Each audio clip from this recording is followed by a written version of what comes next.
I think everything's ready to go now. And let me go ahead and get started.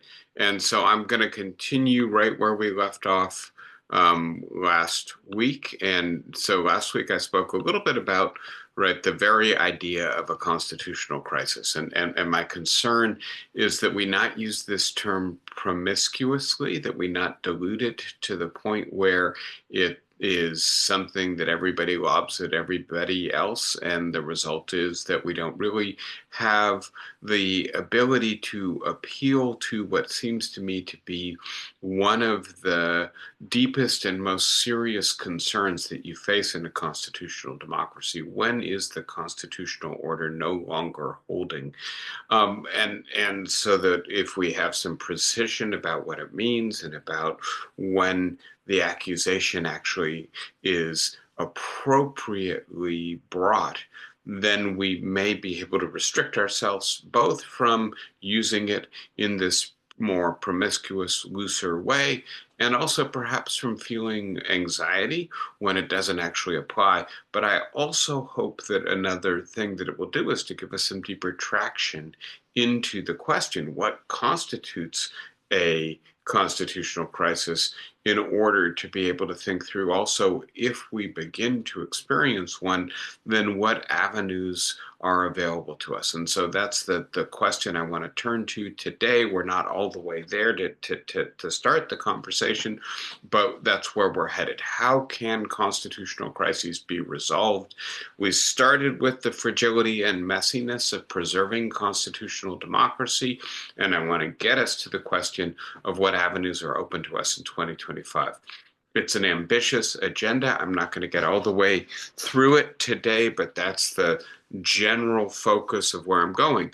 Before I jump in, and I'll just say briefly, right, that one of the things that we noted last week, and I'll just reiterate, is that some of the presidents that we view as the most important in preserving and extending the constitutional democracy, the constitutional order of the United States, of keeping our Constitution a living document, of finally solving or removing the stain of the fact that it was a slave charter, of expanding the federal government to the point where it can address the vulnerabilities created by a modern industrial or post-industrial economy.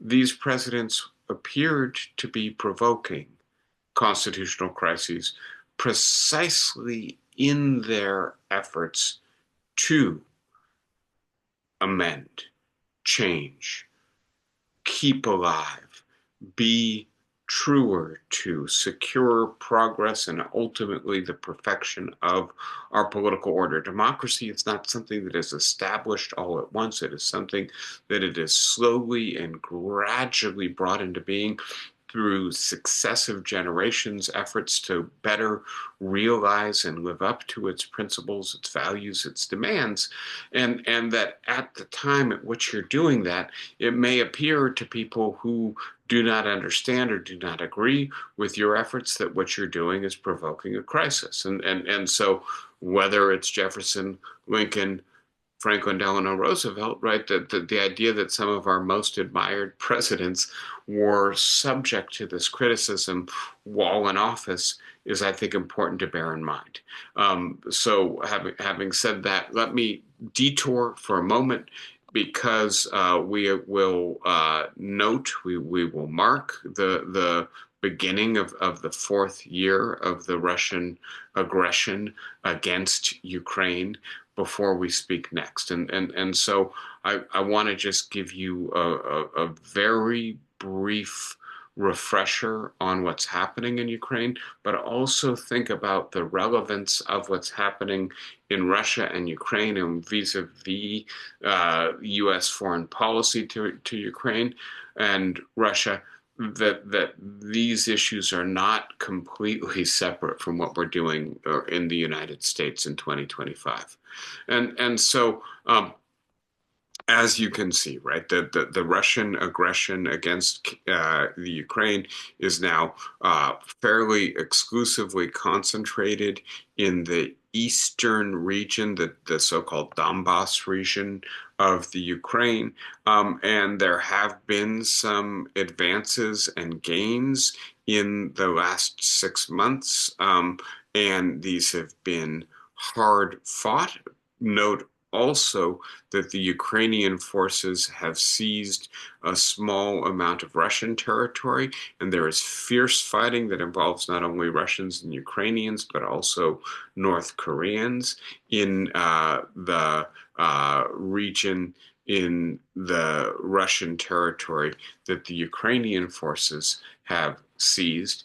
And the map, I think, gives the appropriate impression that for the most part, Russia has been gaining in the last year. But then I also need to provide just a little bit more information, right? Which is that the amount of land, right, that was seized in the first, right, few weeks of this campaign was uh, substantial. The amount of pushback in the fall of 2022, Ukraine rapidly reseizing territory, substantial. Since then, this has become a much slower war of attrition.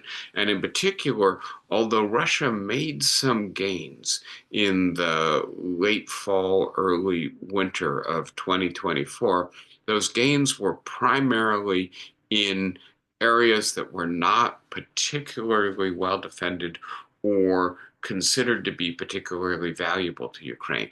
And that as Russia has tried to push into the areas that Ukraine is more committed to defending, their rate of progress has slowed dramatically.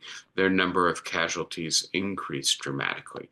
And so very quickly, right, this is a brutal war of attrition, right? And so Russia is fighting on the western border of Donbass. They want to have complete control of Donbass. There are these four fortress cities that they would like to be able to control, which would really paralyze Ukraine's effort to resupply its troops. And on the other hand, in the Kursk region in Russia, the Russians are desperately trying to repel the Ukrainian troops. Part of the reason Ukraine has invaded and held the Russian territory is in anticipation of peace negotiations, which are now being foisted upon Ukraine by Trump and the United States, in an effort to make sure that they have a chip, right? If Russia wants them to give back the territory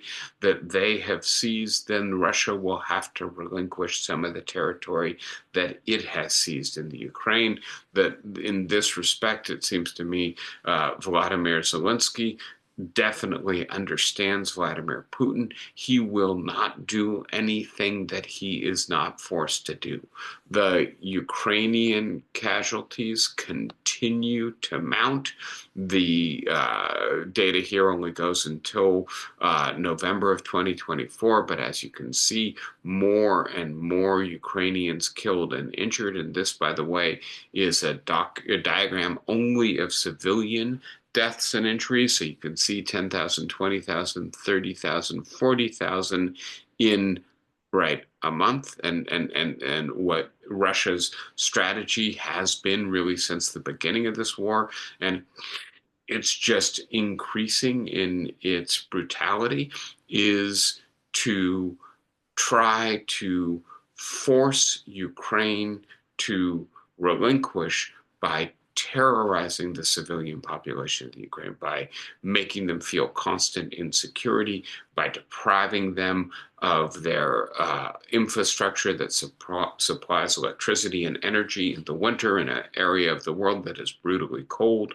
And by the way, um, 80 to 90% of the Russian missiles that are raining down on Ukraine, drones, bombs, missiles, various kinds. We don't need to get into the technical details.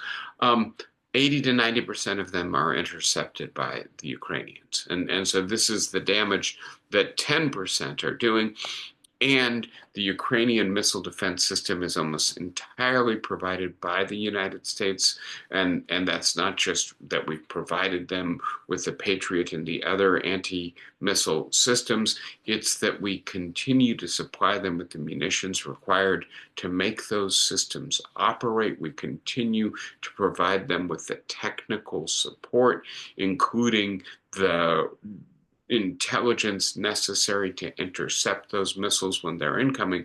And so, if the United States really were to withdraw support from Ukraine, um, I suspect Ukraine would have little capacity to defend itself and might be forced to accept a ceasefire.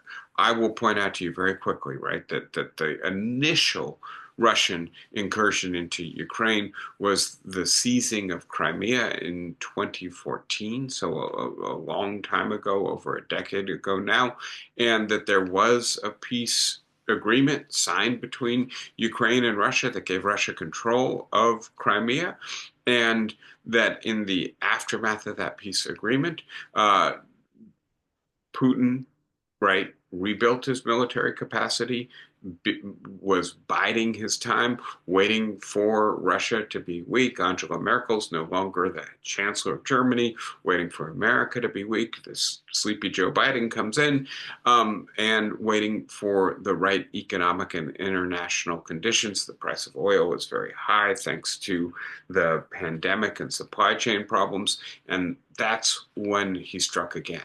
And so, if Ukraine is forced into a disadvantageous treaty in order to appease Putin, appease Trump, in order to protect itself if the U.S. withdraws critical military aid, I think there's no reason to believe that Putin will not be encouraged to do exactly the same thing yet again, right? And we know from the speech he gave 3 years ago on the eve of the invasion, he does not believe in territorial sovereignty. He does not believe in international law. He does not believe that the Ukraine has a right to independent existence. He thinks that greater Mother Russia includes Ukraine. There's no reason to think that a ceasefire in 2025 means peace for the foreseeable future. One more thing to notice, and I think this is extremely important. Russia has been deeply weakened militarily and economically by this campaign, right? It's lost, and I think this is just stunning to notice, right? Basically, 50% of its tanks, 50% of its infantry, more than 50% of its armored personnel carriers and its artillery. Its casualties are stunning, right? I mean, I think we just need to pause for a moment and recognize that 1 million people have been killed or injured, and that a large portion of the dead and injured are Russian soldiers, that this is the most destructive war in terms of Russian casualties that Russia has been involved with since World War II by far. And so the idea that strengthening Ukraine makes Russia pay a price that might prevent it from reinvading again in the future, might even weaken the regime of Vladimir Putin, I think is extremely important to bear in mind, right? In a sense, the long-term NATO policy of making Russia pay a very high price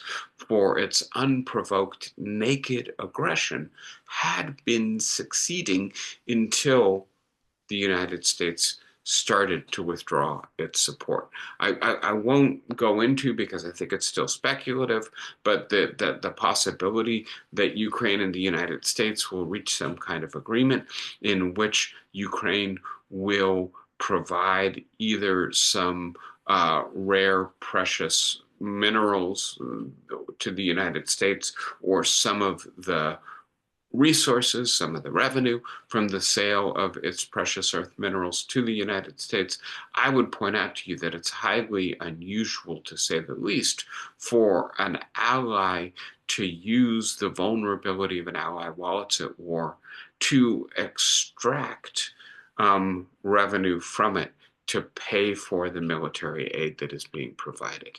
Now, I want to say one more thing about this, and this is the segue then back into thinking about more domestic issues, and in particular issues of constitutional crises. I'm going to quote a title from the London Review of Books. Is the United States in 2025, under the leadership of Donald Trump, a friend to our enemies, right? Supporting Vladimir Putin when he is considerably weakened by the last 3 years of war, and an enemy to our friends, right? Actually, right, elevating the Kremlin's talking points, calling Zelensky a dictator, suggesting he's to blame for this war. And at the same time, right, sending our highest officials, our vice president, our secretary of defense, to the meeting with NATO allies in Munich, and then, right, basically doing our best to indicate we don't support this alliance anymore, not withdrawing from it, but making it clear, as Donald Trump did yesterday, right? Calling out the leaders of France and Britain for failing to solve this war, that the United States is no longer a reliable ally.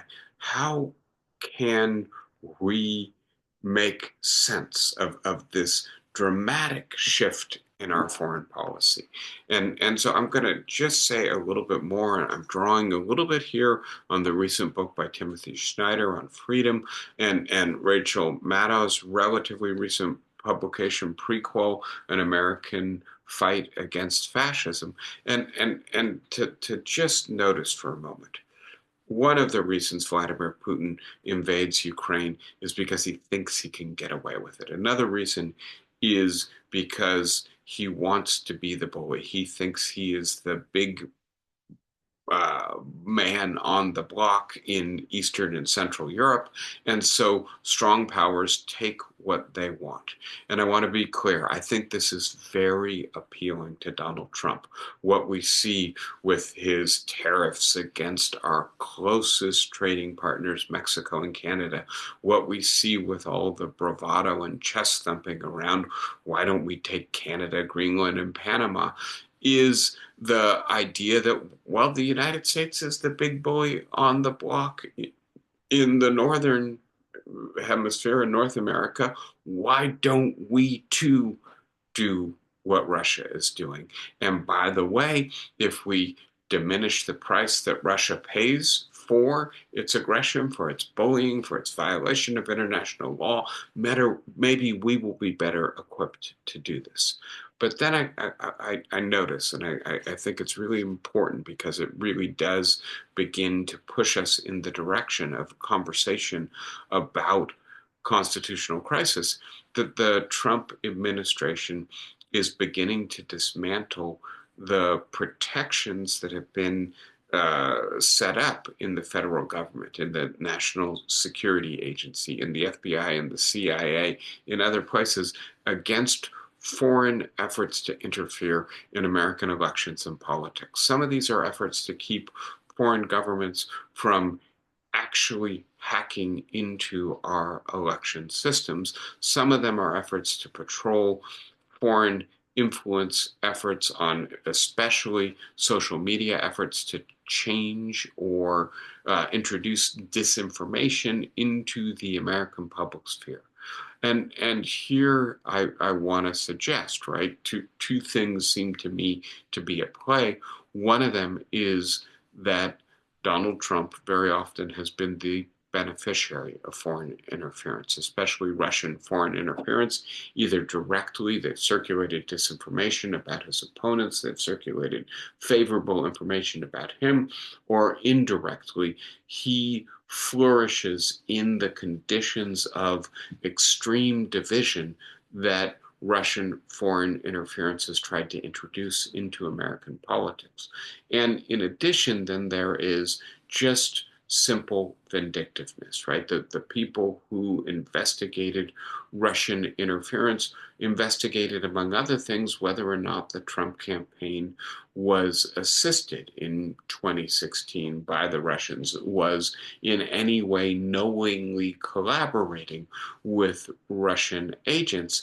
And Donald Trump has made it clear anybody who has investigated him, anybody who has cast suspicion on any aspect of his political or personal life, he will do his best to use the power of the presidency to punish them, right? And so I think connecting the dots here, and I'll say just one more thing about this. One of the things that Snyder in particular emphasizes, one of the reasons, really the only reason, that Ukraine threatens Putin's Russia is because it is a neighbor on the doorstep that is willing to stand up to Russia, right? Russia, to begin with, was trying to make Ukraine part of its economic orbit, and Ukraine was firmly pivoting to the West, saying we want membership in the European Union. Until that's available to us, we will develop our technology sector and we will provide services to the West. We don't want to be pulled back into the Russian economic orbit. That seems to be moving backwards, whereas Western Europe is moving forward. And so resisted Russia's effort to force Ukraine to be part of its economic orbit, and then, of course, resisted the Russian invasion. Russia is at least 5 times as large. Its military absolutely dwarfs Ukraine's, which, Ukraine did not really have a military until about 8 years ago. The result of the way in which it came out of the Soviet Union. And nevertheless, Ukraine has fought Russia to a standstill, has imposed substantial losses and casualties, damage on the Russians. And this represents, I think, the tremendous courage and resolve of not just Volodymyr Zelensky, but the Ukrainian people who have paid with the ultimate sacrifice, the sacrifice of their lives, in order to resist Putin's effort to crush their independence and their freedom. And what Snyder points out in his book, what is echoed by Maddow in her book, is if you want to sustain freedom when there are people in power who are hostile to it, you have to be brave, you have to be courageous, you have to be willing to stand up for and suffer consequences if you are caught standing up for your principles, right? And so that ultimately, I do think that there is a connection between what is happening in the Ukraine and what is happening in the United States, not just in terms of Trump perhaps inviting foreign interference in American politics and public opinion formation, maybe even in elections, if he sees it as being advantageous to him, and that this would begin to rise to the level of a constitutional crisis if these efforts to dismantle these protections result in greater and greater foreign interference and an incapacity to tell information from disinformation, citizen from foreign operative, but also the sense that Ukraine represents what is possible when the weak but principled stand up against the apparently powerful but cynical. And so with that in mind, now let me pivot back to the United States. Why don't I stop for just a second? I know I kind of rushed through material that we have not talked about for quite a while. Are there any questions, thoughts, anything anybody wants to discuss briefly about Ukraine and this terrible anniversary before we move back into a more focused discussion on domestic politics.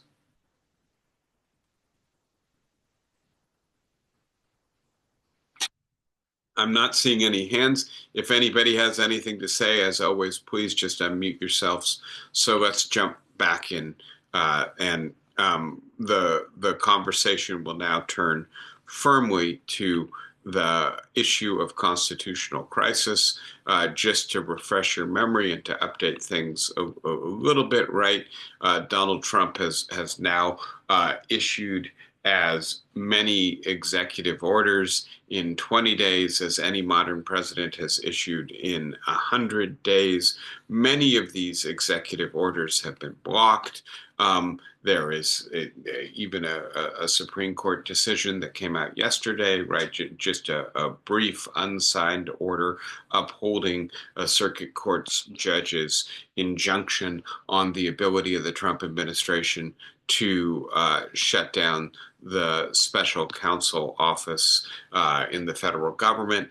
And we have had Vance, Musk, and Trump basically suggesting that they may defy the courts, right? Donald Trump in the last week has echoed Napoleon's claim that he who saves his country cannot violate the law.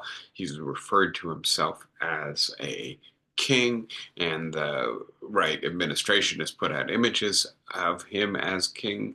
And it appears, at least in one instance with USAID, the judge is growing increasingly impatient with the failure of the Trump administration to comply with his orders.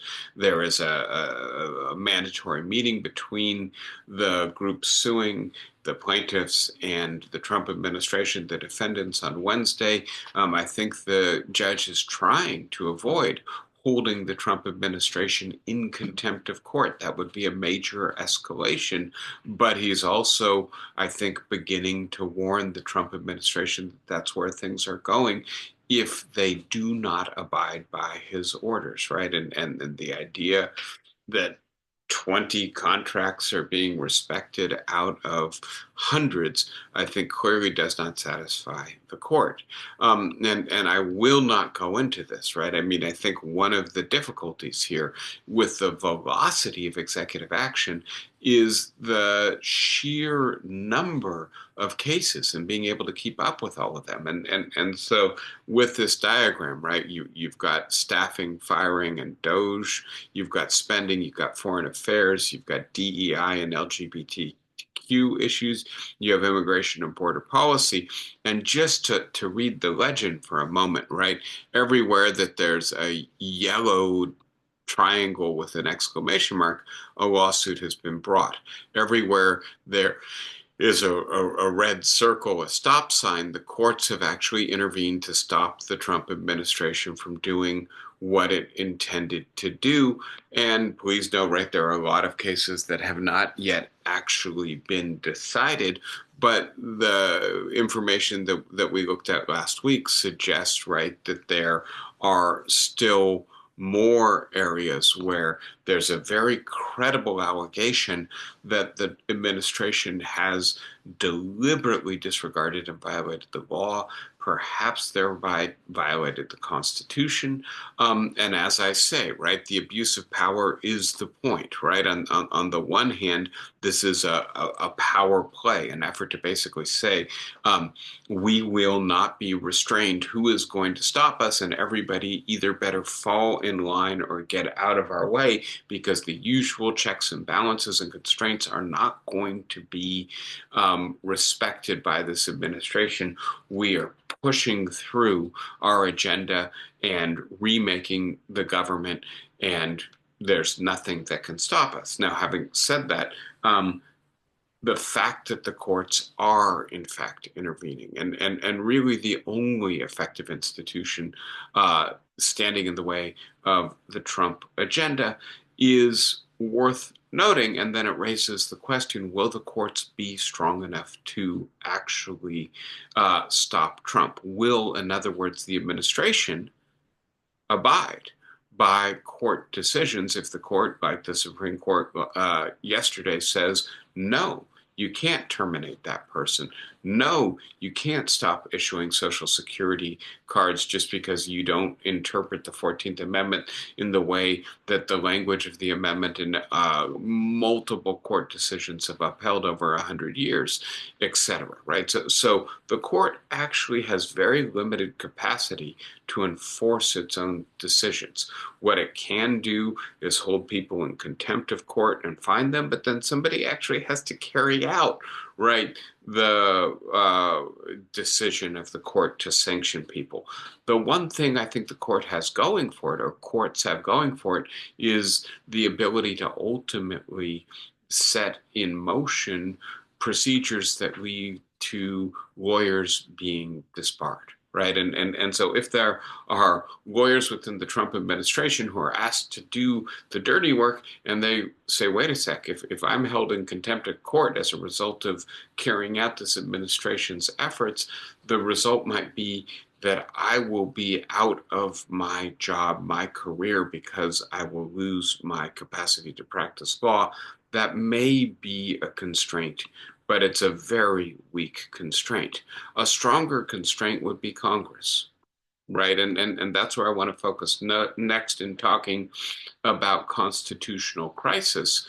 One of the center stones, the foundations of our constitutional system is the idea of checks and balances. And I think it's worthwhile noting, right, that Congress is described in Article 1 of the Constitution. It is the first institution of the institutions that are supposed to check and balance each other, that they are given the most important powers, right? The power of the purse and the power to make law, and that they are also required to consent and advise and consent on many of the most important exercises of presidential power, the appointment of cabinet level officials and of the federal judiciary, the federal bench, including the Supreme Court. In all of these respects, Congress is supposed to be the major check, the major brake on executive overreach. And this is a completely supine, a Congress that has completely relinquished any independent power to the president, to Donald Trump. And I think one way to think about this for a moment would be to think about the pivot on Ukraine, right? So many of the Republican members of the Senate were in fact critical of Joe Biden for not doing enough and are now completely biting their tongues while Donald Trump does the opposite of what they are on record as indicating the United States absolutely has to do. Similarly, when we look at, right, the vote in favor of Tulsi Gabbard or Robert F. Kennedy Jr. or Pete Hegseth, I think it's quite clear that many Republicans realize, and in hearings they even said things that indicated that they realized that these are not qualified people. And in many respects, I think that they were nominated by the Trump administration as a test, but also perhaps as a sacrificial lamb. Okay, you can shoot these people down, but then you got to give me everybody else. And lo and behold, Congress is so compliant, so acquiescent, so completely devoid of courage, of principle, of independence, that it has so far confirmed every one of Donald Trump's nominees, and several of whom I'm not sure how these senators look at themselves in the mirror at night. And so one of the things I will say, right, is that at this point they are completely intimidated by Donald Trump. They believe that the combination of his popularity and Musk's billions means that if they thwart him in anything, if they exercise any independence, to put it in constitutional terms, if in any way they check or balance the President of the United States, it will mean the end of their viability within their political parties. And unfortunately, it appears that in 2025, these right? Among the most powerful elected officials in the United States prefer career to principle, right? And so I want to speak a little bit more about a situation in which Congress has become so weak and to think about it in terms of institutional logic and not just the politics of 2025 to gain something of a deeper understanding of it. Mm. I'm going to turn to a contemporary political scientist, Francis Lee, who teaches at Princeton University, is one of, I think, the most esteemed and respected scholars of congressional politics, and who in particular has been focusing in the last decade on the difference between partisan dominance on the one hand and partisan insecurity on the other. And so the central claim that Lee makes, and we can look at this diagrammatically, is that for much of the last 150 years, we've been in a period of partisan dominance. From the period of the Civil War through the late 1920s, the Republican Party was the dominant party in American politics. And this is an index of two-party competition. And what it does is combine control of the House, control of the Senate, and control of the presidency. When there's a super majority in both houses of Congress and the same party controls the presidency, what you have then is a very high score. And as you can see,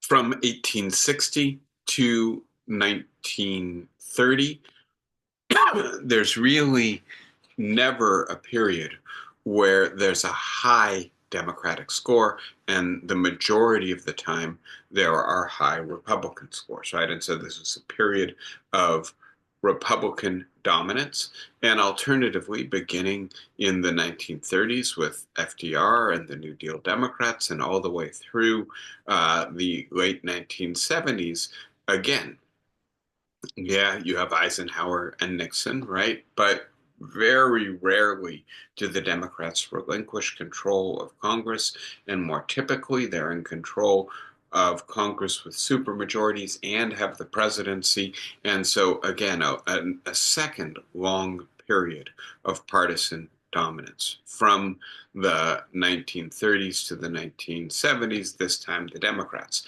And what is anomalous for Francis Lee is the period from 1980 to the present, where basically neither party is dominant in Congress or American politics, and the result of partisan parity, of a situation in which both parties have to continuously fight just to have a narrow majority in Congress, just to win the presidency in the next election, is that Congress has become much weaker.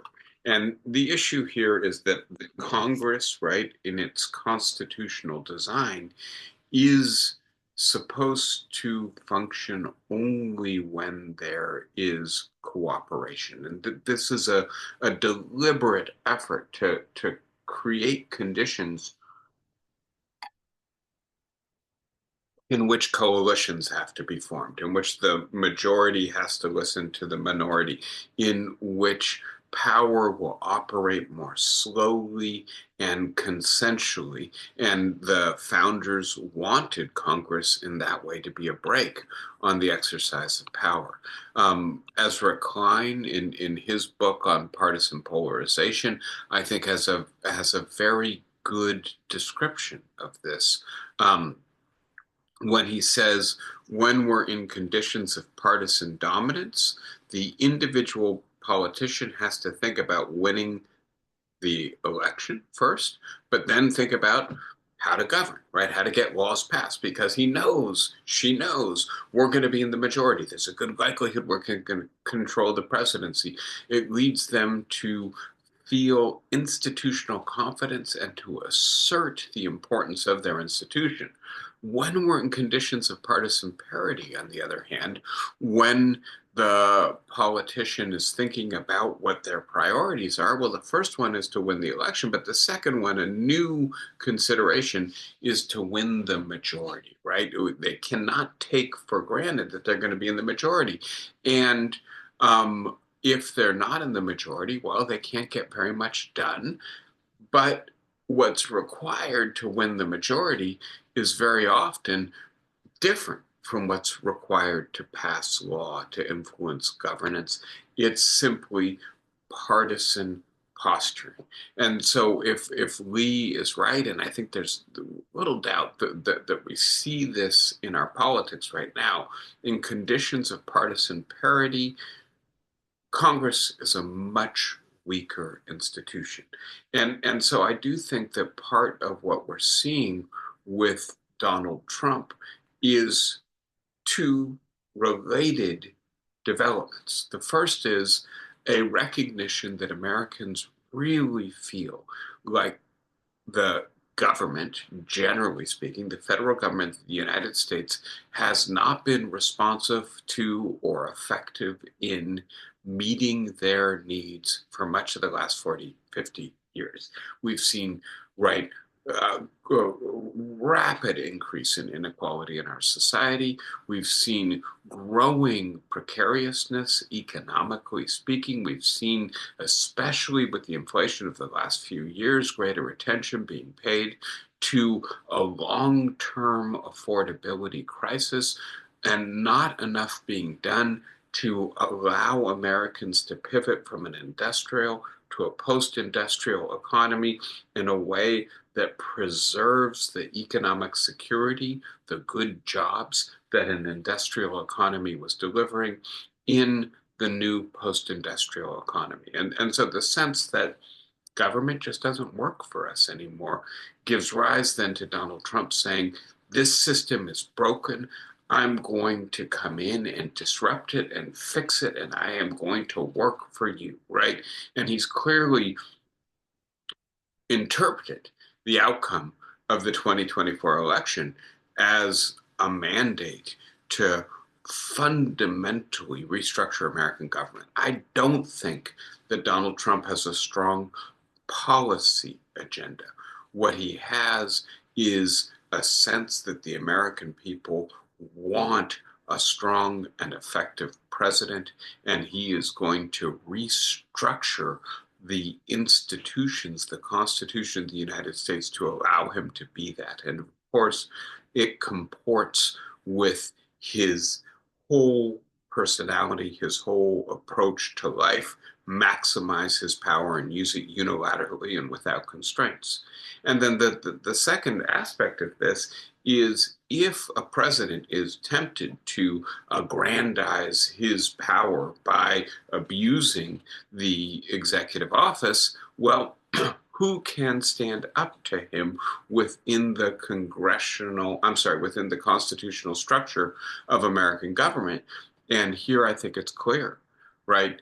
Congress is by far the more powerful alternative institution, the check and the balance, than the courts. The courts have much more limited power. Our founders were inspired by Locke. Locke believed that the courts should be a mere shadow or ghost-like institution that only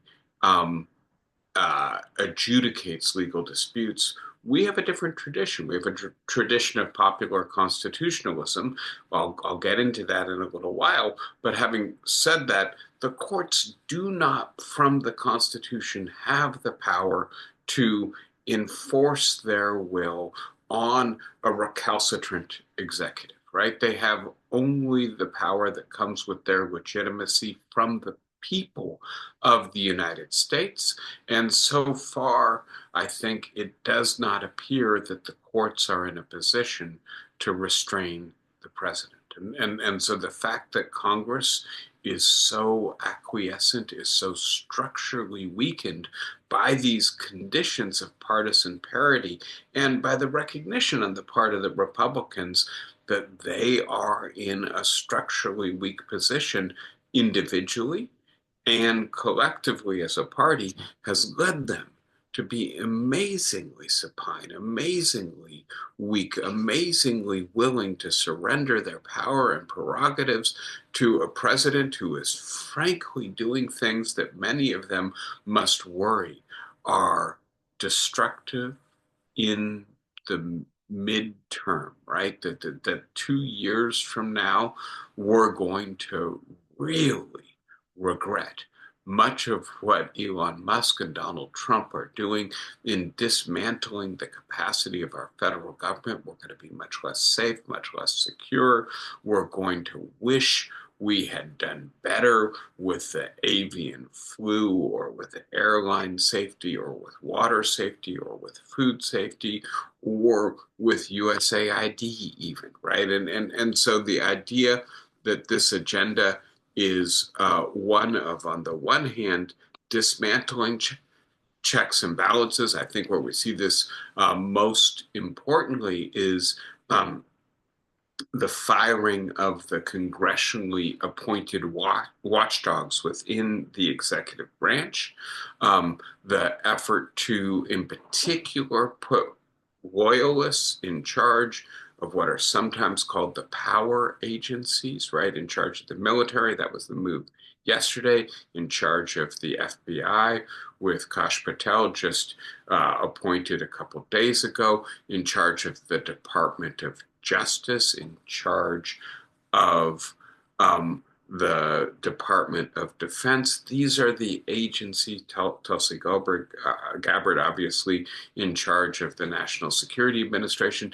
These are the agencies that really control force, coercion, surveillance, law enforcement in the United States. And if the president has loyalists in each of them, and if he can then dismantle the watchdogs, dismantle the institutions that are designed to watch from within, then who can check? Well, Congress, but Congress is so much a lapdog that there's little chance that it's going to check.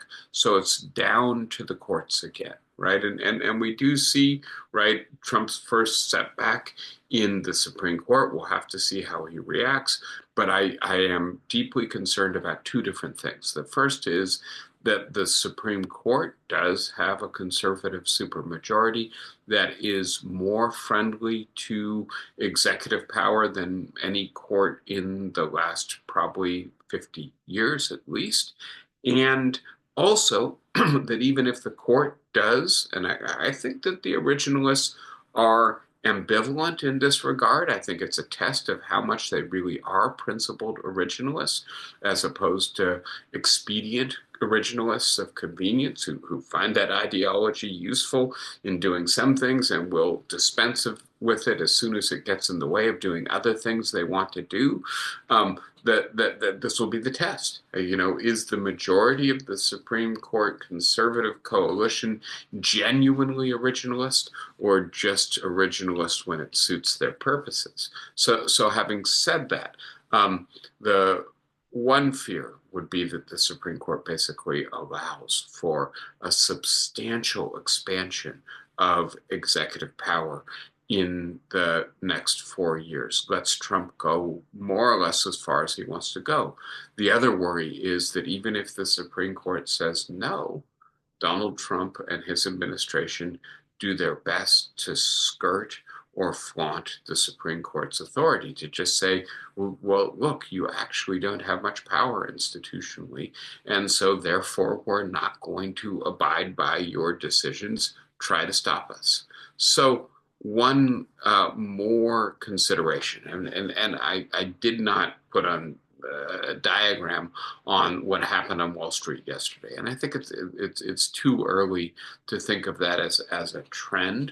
But the one center of power that may remain independent from the federal government is the economy. And if major actors in the economy become convinced that what Donald Trump is doing, especially with regards to tariffs, but maybe also with regards to avian flu or withdrawal from the World Health Organization and flirting with another pandemic is long-term economically dangerous or at least unsettling. We don't know where things are going, so we can't plan how do we invest. And the economy starts to contract, the stock market starts to lose value. That might be a check on Donald Trump. And there is this famous argument from Hayek and others, the so-called ordo liberals, that what markets really want is stability and predictability. And one of the good things about the rule of law and courts enforcing the law is that you end up with stability that allows for markets, economic actors, capitalists to calculate on the basis of stable prediction. Another potential check on Donald Trump is the people, right? And this is where we need to talk more to begin with, right? Do Americans care about what Donald Trump is doing right now? Is he losing popularity? Has he squandered some of the mandate that he got or the capital that he got out of this election? And looking in the long term, we can see on the one hand, Donald Trump has been stably unpopular or had a high unfavorability rating for several years now, going back to 2021, right? And yet, please note, right, that he got as close as he's gotten to a positive favorability rating right at the beginning of the second term in office in January of 2025, but his unfavorability is starting to go up, his favorability is starting to go down. Slightly different but closely related question, and then a much narrower time frame. Just since the inauguration, do Americans approve or disapprove of Donald Trump? And as you can see, he started his second term with a favorable approval rating. And it's not as strong as, frankly, any president since the modern polling began 75 odd years ago. But still, it is a net favorability rating, and very rapidly, right? It took Joe Biden over a year to lose his net favorability or approval rating. Donald Trump appears to have seen it collapse within weeks. And again, this would be some indication that what he's doing is not supported by the American people. And there are more detailed polls about firing the people in the FBI or the people in the Justice Department or releasing the January 6th invaders of the Capitol, etc., abolishing USAID. None of these things have popular support from the American people. Even the details of the immigration crackdown and the deportation, which appears to be right accelerating. Again, popular in general, but unpopular if what you're doing is deporting people who were brought here as children, or who have children who are citizens, or who have not violated any law other than via the way in which they entered the country, right? Have no criminal conviction. So having said that, how much will it matter to Donald Trump that the American people don't approve of what he's doing?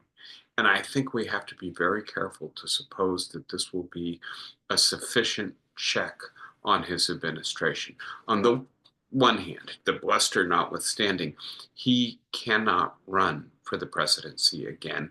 Absent a constitutional amendment, he seems absolutely incapable to secure. But even if he somehow decided he was going to disregard the Constitution and the courts that would no doubt hold that he shouldn't be on the ballot, and enough red states actually put him on the ballot, I think there's a very low likelihood that Donald Trump would be a viable candidate in 2028. What he's doing is going to predictably drive his unfavorability, his disapproval through the roof.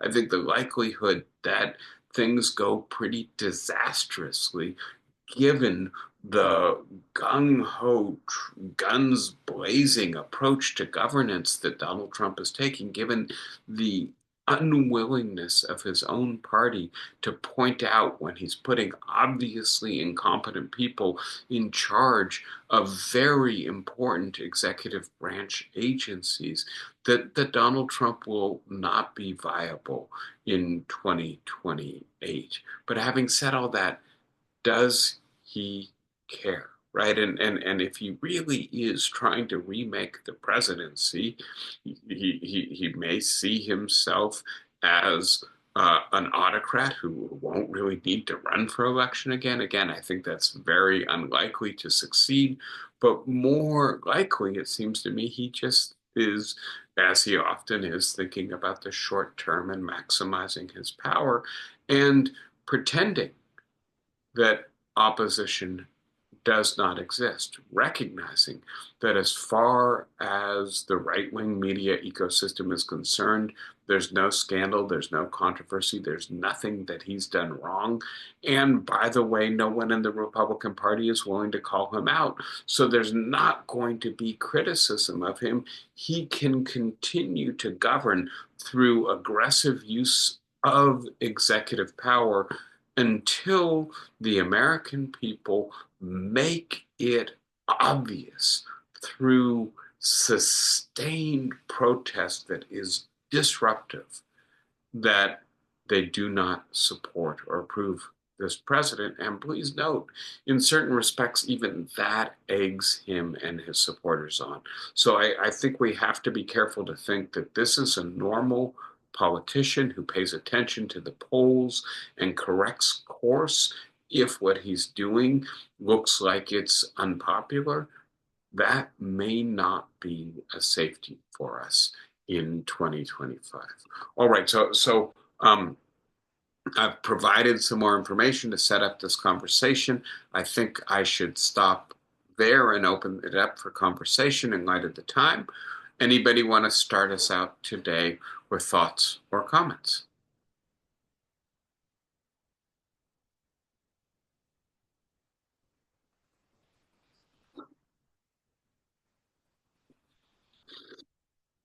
Is that stunned silence? Gloria, go ahead. What role do the Democrats play in this game that's being played? So, um, there was the little incident yesterday with the governor of Maine speaking up at the State of the State. I'm sorry, the governor's meeting in the White House, right when Donald Trump challenged her, and she said, "See you in court." And I think that at the state level, Democrats are going to be extremely important in basically saying we are not going to go along with this agenda. We do not regard it to be legitimate. It does not reflect our views.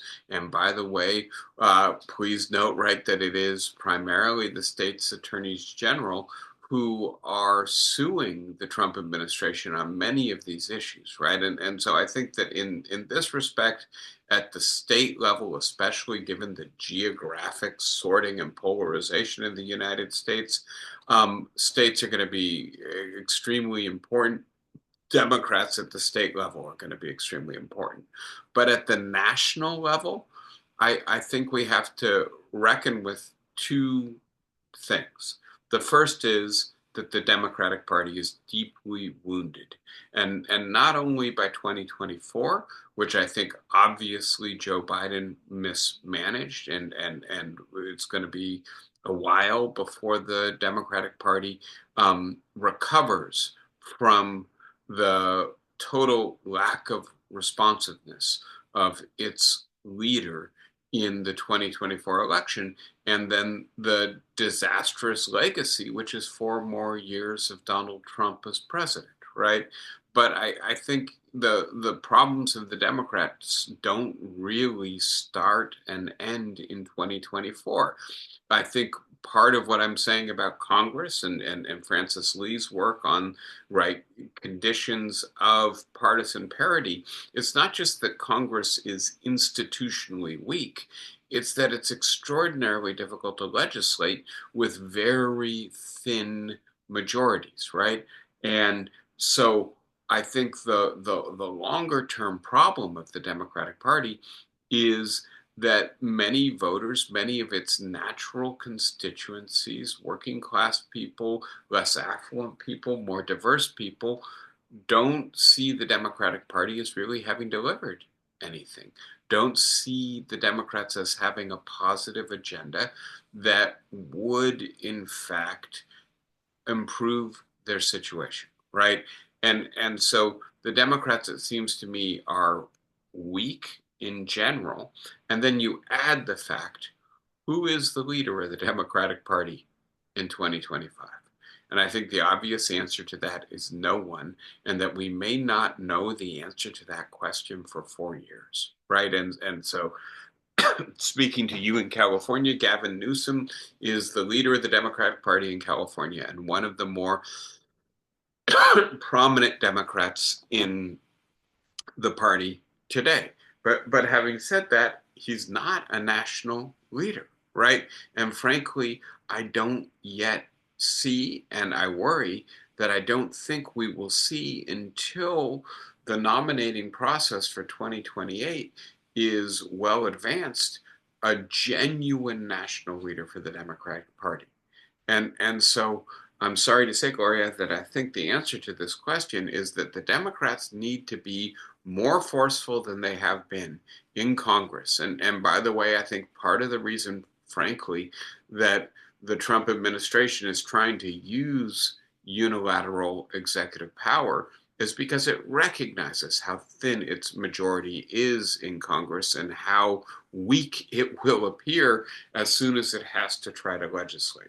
But the Democrats do have to be forceful, but there's strong limits. It does not, we do not control either House of Congress. We do not have a national leader. We emerged from 2024 a weakened party. I think, frankly, this is a situation where the people, large numbers of the people, are going to have to come out and resist the Trump administration. It goes back to, right, the example in Timothy Snyder's and Rachel Maddow's book. Very often it's not the leader of the party, it's the ordinary people who are more important in standing up for and inspiring courage in light of abuse of power and efforts to undermine constitutional order. So I think, frankly, it's going to have to come from us as opposed to from our leaders.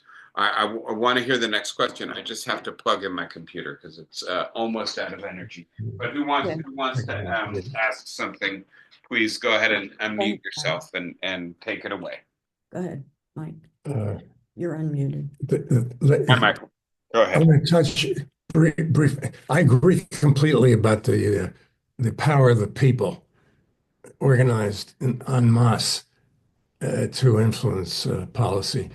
But coming back to a less critical issue, what is your view on the potential of courts to the lower courts, particularly, to use contempt of court enforced by federal marshals under their control to enforce restraints on the Trump policies?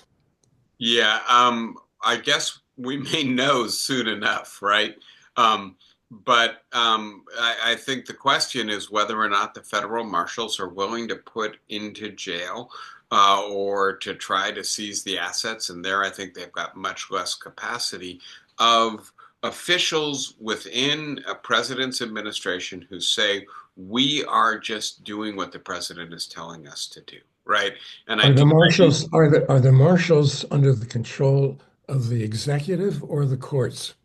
Um, I think mainly under the control of the executive, but I'll have to do some more research on that to be as clear as possible. My sense I'd is that, appreciate. I think that's critical. yeah, my sense is that if you're in the courthouse, right, and the judge directs the security forces in the courthouse to haul you off, right, into the court prison, they're probably going to follow the order. But if you're trying to transfer somebody out of the courthouse prison into a regular prison, that may be federal marshals, and I'm much less clear about whether or not they would follow the judge's orders as opposed to the orders of their bosses, who might very well be accountable to the president. I'll have to get back to you on that, Michael. But it's a Appreciate good it. Thank question. you. But please note, right, we're in pretty bad shape when we're relying on enforcement of contempt of court in the same way that we're in bad shape when we're relying on officials who are lawyers fearing being disbarred in order to uphold the rule of law in our country. Agreed. Agreed. Thank you, Michael. Anybody else with a question or a thought today? I see Sarah. Go ahead.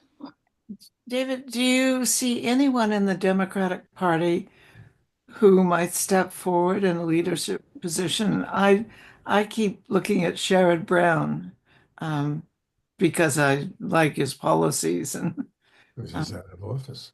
Yeah, step forward how, right? I mean, I'm asking a question. I wouldn't know the answer to that. I'm just right.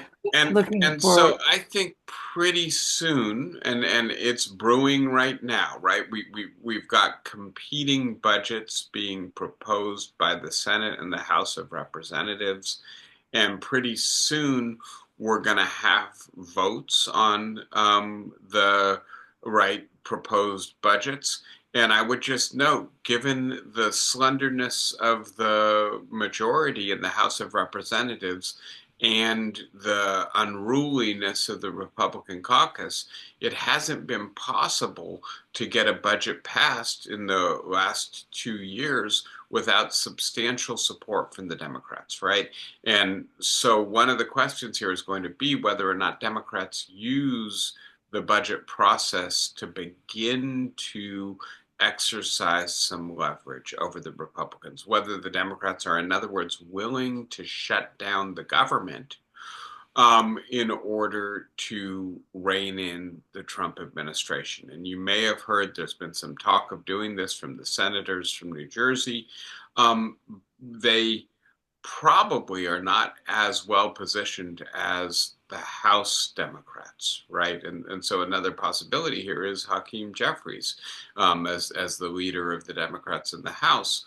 But we will, I think, have to see. And frankly, do these maneuvers in Congress generate enough visibility, right? So they may generate some leverage. They may generate some capacity for the Democrats to exact certain concessions from the Trump administration or from their allies across the aisle.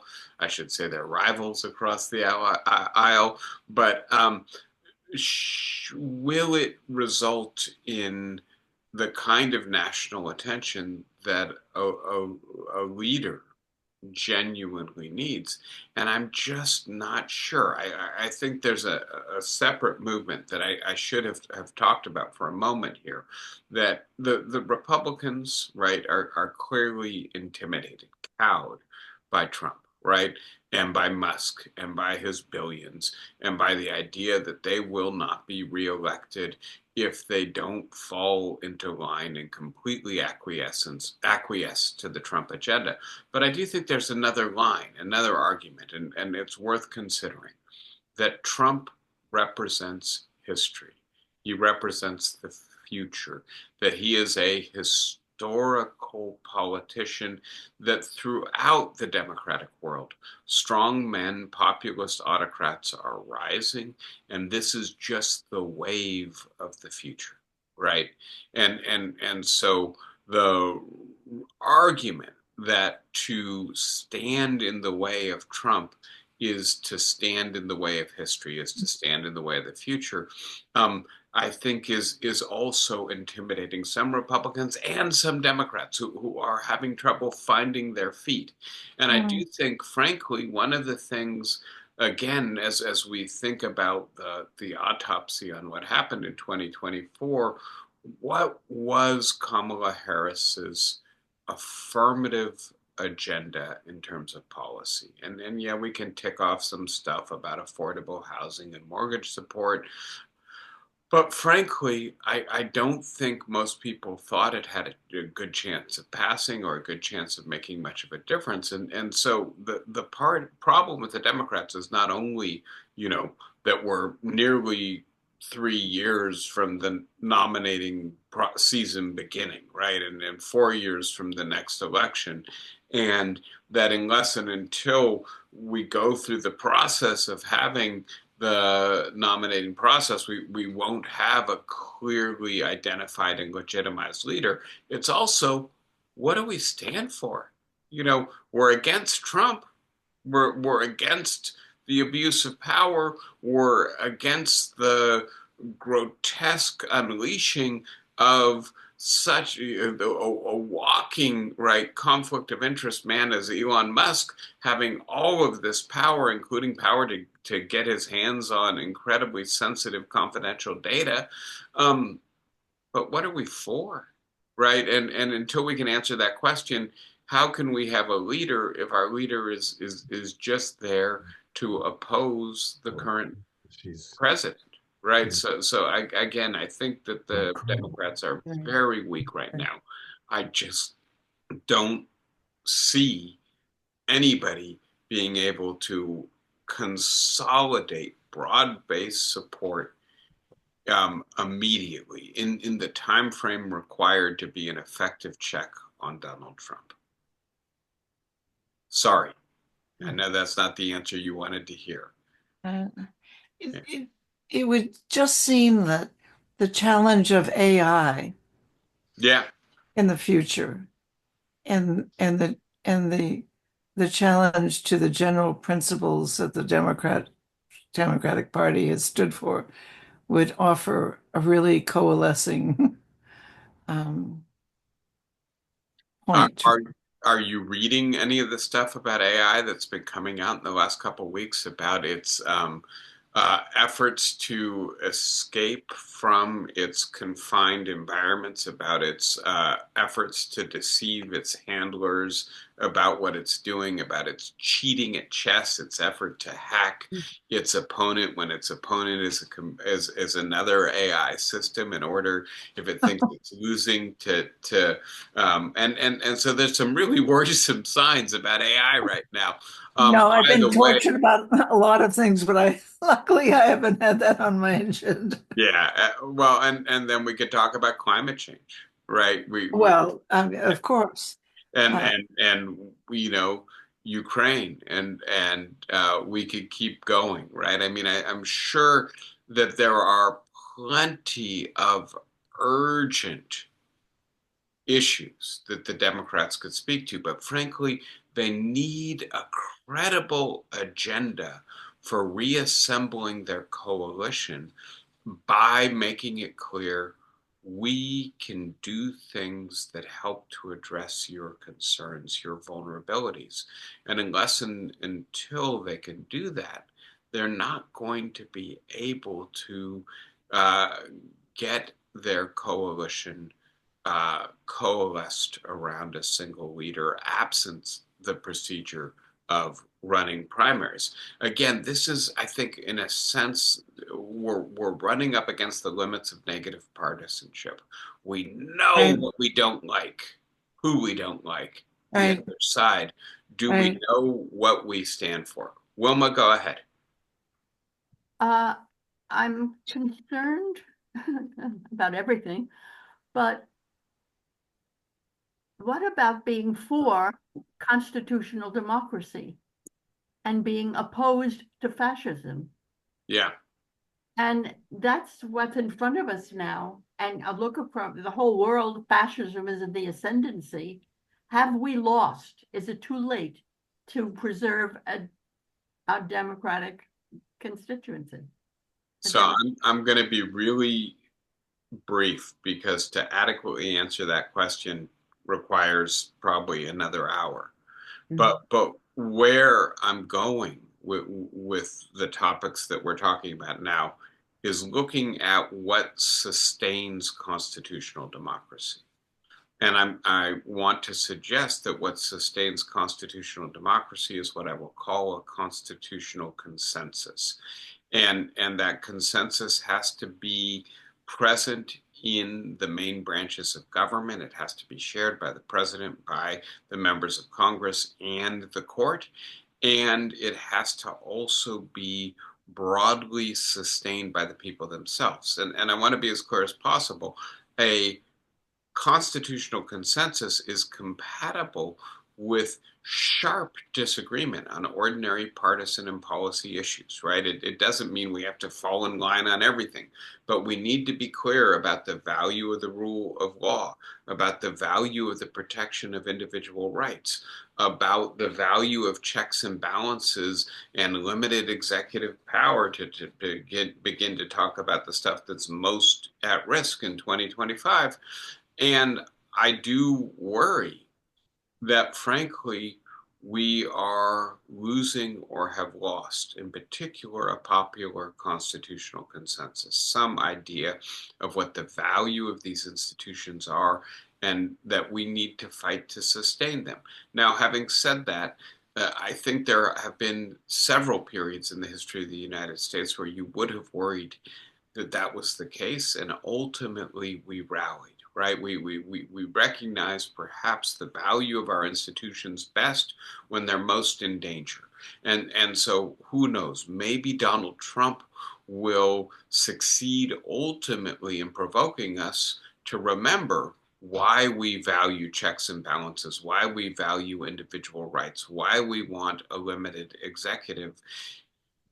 And the result will be that we will stand up and fight back. But yes, I completely agree with you, Wilma, that the problem with constitutional democracy is it's intrinsically fragile because constitutions do not interpret and enforce themselves. They rely on everybody in the government and ultimately everybody in the society and citizenry to stand up, to maintain them, to understand them, to internalize and articulate their value.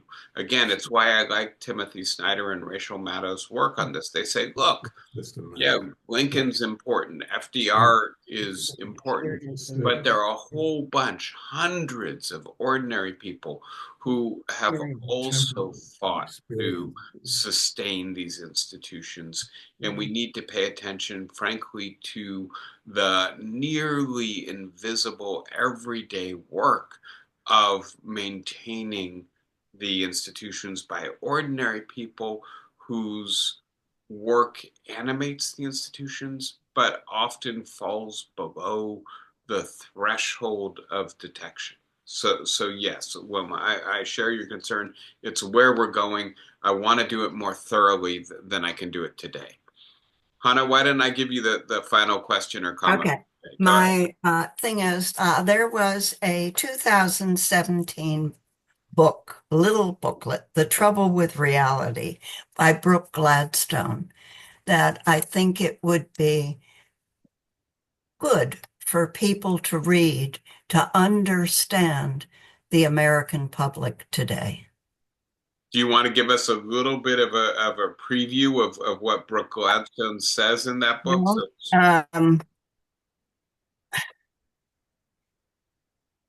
Obviously, we suffer no absence of smell because we accept reality as it's presented to us. Without the olfactory capabilities of a bloodhound, it rarely strikes us that things could be different. In the end, it's a break in here. Stereotypes create the patterns that compare our world. It is not necessarily the world we would like it to be, he says. It is simply the kind of world we expect it to be.